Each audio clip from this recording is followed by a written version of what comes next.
మా అంకులు విజయవాడలో ఉంటారు. అండ్ ఇక్కడ కొంతమంది అంకుళ్ళు నాన్నగారు బాగా క్లోజు.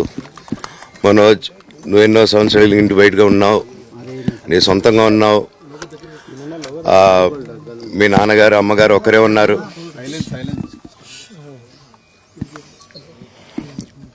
మీ నాన్నగారు అమ్మగారు ఒకరే ఉన్నారు. మీ అన్నయ్య ఏమో దుబాయ్కి షిఫ్ట్ అయిపోయాడు ఫ్యామిలీతో. మీ వైఫ్ ప్రెగ్నెంట్గా ఉంది. తనకి తల్లిదండ్రులు లేరు. తనకి ఇప్పుడు మీ అమ్మ అవసరం ఉంది, పెద్దోళ్ళు అవసరం ఉంది.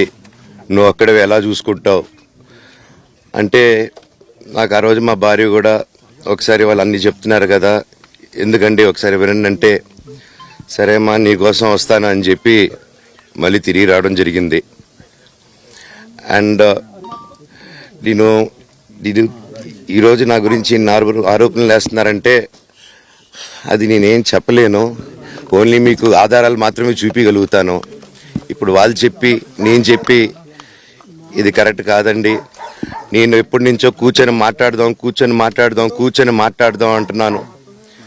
పిల్లలకి లోకల్లో అక్కడ లోకల్లో ఉండేది ఎవరో కాదండి, మా బంధువులే అండి అందరూ. ఆ చుట్టుపక్కల గ్రామాలందరూ మా నానమ్మ ఊరు, మా అమ్మమ్మ ఊరు అందరూ మా వాళ్ళండి. వాళ్ళ పిల్లలు, మనవాళ్ళు, వాళ్ళ బంధువులు. సో వాళ్ళకి అన్యాయం, వాళ్ళు నాకు వాళ్ళ అర్జీలు పెట్టుకున్నారు, వాళ్ళ లెటర్లు పంపించారు, వాళ్ళన్నీ చేశారు.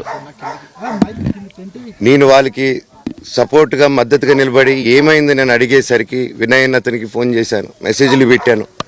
సార్ వాట్ ఈస్ హ్యాపెనింగ్, నేను కావాలంటే కాళ్ళ మీద కూడా పడతానండి, ఈ ఇష్యూ క్లియర్ చేయండి, మాట్లాడుకుందాం అంటే చాలా దురుసుగా రిప్లైలు పెట్టారు.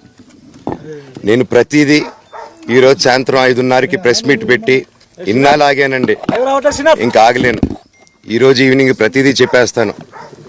ఆ రోజు నేను పోలీసు సపోర్ట్ అడిగినప్పుడు స్టేషన్కి 100కి ఎందుకు ఫోన్ చేశాను, ఆ 100 దగ్గర నుంచి నేను పర్మిషన్ ఇస్తున్నాను, నాకు ప్రాబ్లం లేదు.